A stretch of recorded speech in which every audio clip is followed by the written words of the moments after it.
Can CJ Opiaza end the Philippines' curse at Miss Grand International? That's the question that I'm going to try to answer for all of you today on this video.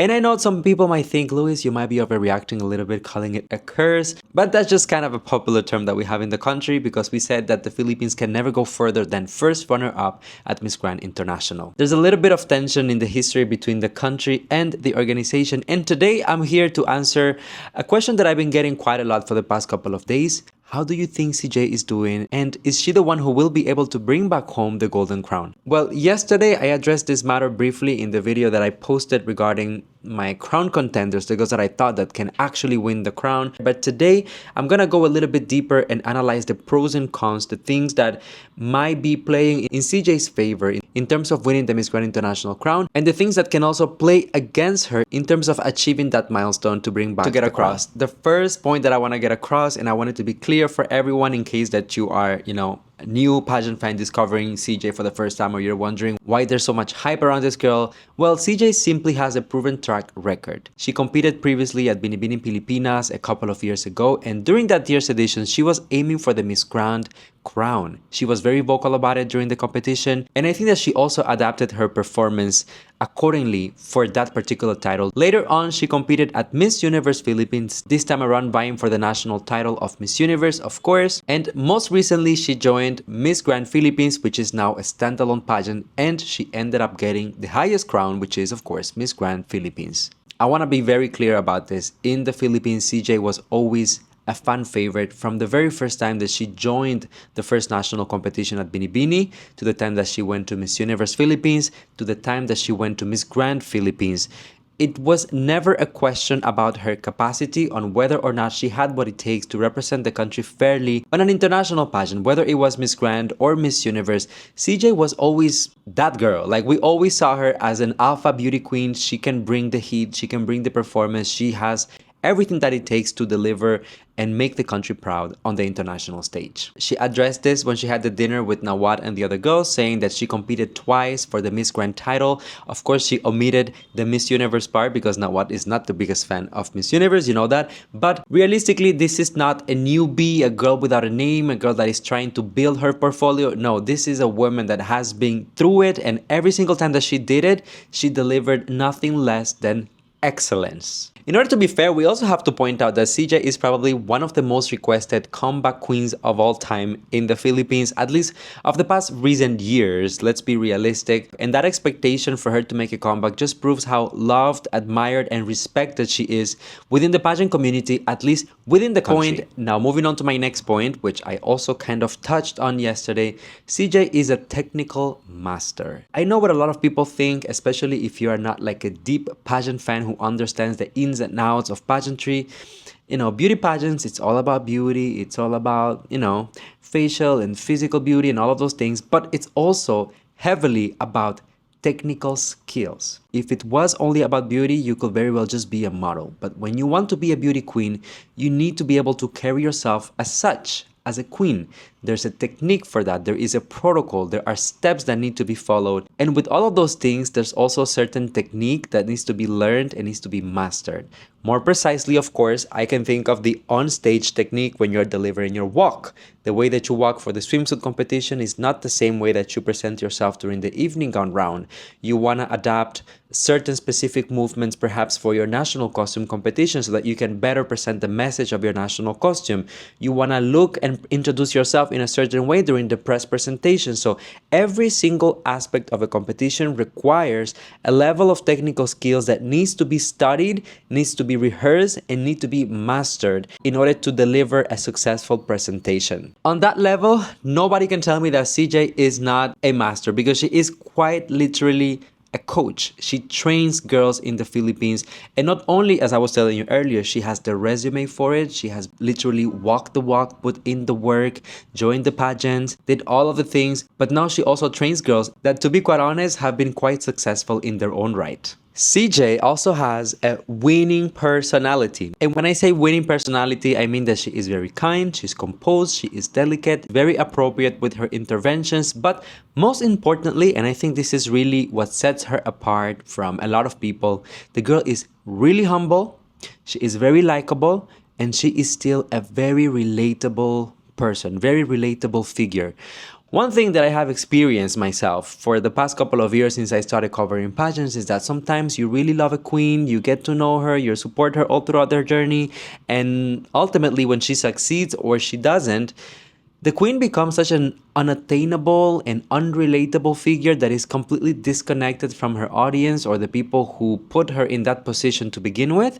I feel like CJ, although she has achieved quite a lot within the pageant industry, she still has that finger on the pulse. She still has the connection with the audience and is able to communicate with them in a way that is very effective. I don't feel any awkwardness or any messages being lost in translation. Of course, I'm not gonna drop any names of queens that have done what I just described, but I'm sure that all of us have at least one queen that comes to mind. Now, the next point that I would like to discuss, it's a little bit subjective. I mean, it depends of your perspective, it depends of your point of view because everyone can think differently. But I think that CJ is not necessarily the Miss Grand prototype. And what I mean by that is that usually when I look at the track record at Miss Grand International, especially in the past couple of years, actually I should say increasingly in the past couple of years, we see girls that are a little bit more produced in terms of like the makeup, in terms of like the hairstyling, in terms of the styling, but also in terms of the type of retouches that we see the girls getting done before they join the international pageant.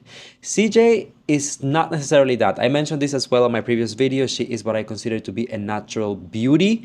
I don't know if she has had any cosmetic surgeries or procedures done, but at least when I look at her, there is nothing so obvious. And to me, that's something that is important. It's precious that we are still preserving and kind of uplifting that natural beauty, because at the end of the day, when you're representing your country, you are not just representing yourself. You don't want to go there like, oh, I'm the prettiest girl of them all. No, you are presenting the beauty of your country, you're presenting the beauty of the tourism, the beauty of your values, the beauty of the women of the country. So sometimes if you are completely alienated from the beauty of what you represent, or you had that beauty but you completely changed it and it's no longer that, I don't know, I find it a little bit conflicting. Remember, the beauty in pageantry is not just about your facial beauty and your physical beauty, but also the beauty of what you represent. In that sense, I think that CJ is still very connected with the beauty that we can see in the Philippines. I don't feel like a girl in the Philippines will look at her and be like, oh, I need to go get my nose done, or I need to get my cheeks done, or my jawline done just to look like CJ because that's beautiful. No, most girls can look at her and be like, I can relate to this. Focus is a very important part of a competition, and this is one thing that, at least in my perception, what I've seen from the outside, CJ has been delivering since the very beginning. Not only you have to give props to the girl because she nailed the national competition in the Philippines, but she also won and only had 3 days to prepare before she flew to Cambodia initially in order to start the international competition. Within those 3 days, she had to take care of a lot of things, not just, finalize the wardrobe, but also get photo shoots done, get media engagements in the Philippines. I mean, I can only imagine those were the longest 3 days of her life. Team no sleep, team just go, go, go, go, go. And it must have been truly a team effort in order to make it all possible, especially preparing for a pageant that can be quite lengthy if we're being honest, and that requires so much from the girls in terms of looks, in terms of makeup, in terms of presentations. That was just quite extraordinary, and CJ was able to really maintain her focus and keep her calm at all times. That is also very important for a title holder. Now, when I say focus, I also think that it's important to be focused on your message, how you want to be seen and how you want to be presented. And for a couple of occasions, CJ has been served a little bit of a bait to see if she bites it. The first one is when CJ had the dinner, the arrival dinner with Nawat, and the first thing that he say is like, why are you so late? And then she had to very politely address the fact that, I've been crowned for 3 days, so I didn't have as much time as everyone else to prepare, and I didn't. She could have easily just bite into it and try to come up with excuses or be defensive or blame someone else. But no, instead, she just decided to stick to factual things and basically present that I'm doing the best that I can with what I have in the time that is available to me. The second example happened more recently during the closer interview when Nawat directly ask her about why Filipinos call Miss Grand International a cooking show and why so many Filipinos don't like Miss Grand International. And I think that honestly, for you to be in a closed door interview, which is being live streamed simultaneously, that's a lot of pressure, and she handled it well. I could feel a little bit of the discomfort, I could feel a little bit of the nerves, but ultimately I think that she gave a very neutral answer that wasn't degrading to Miss Grand International, and simultaneously it wasn't invalidating the feelings of the fan base in the Philippines, because there's a reason why the fans are upset. There's a reason, there's a history, there's a track record of things that have been done to Philippines representatives in order for them to be so defensive. If I'm being honest, like in the world of pageantry, Filipinos are one of the biggest fan bases in the world. It doesn't matter if you love Filipino pageantry or if you don't. The fact is that they are a big part of the audience.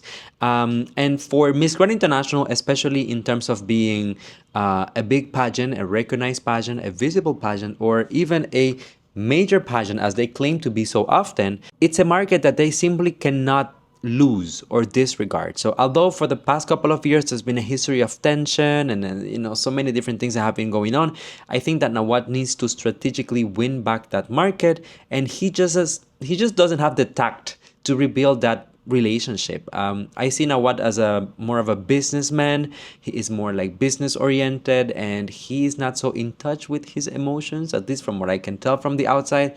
So I think that there's a little bit of pride of him that just wouldn't apologize for the things that he have done or said. But in reality, to move on to that next step of what Miss Grand International could be, he needs to kind of conquer that market, whether it is by giving a crown to a Philippines representative or by truly just showing respect and recognition for the delegates when they deserve it. Nobody's asking for special treatment. They're just asking that, look, if we send a quality girl or if we send a girl that whatever, like at least give what she deserves.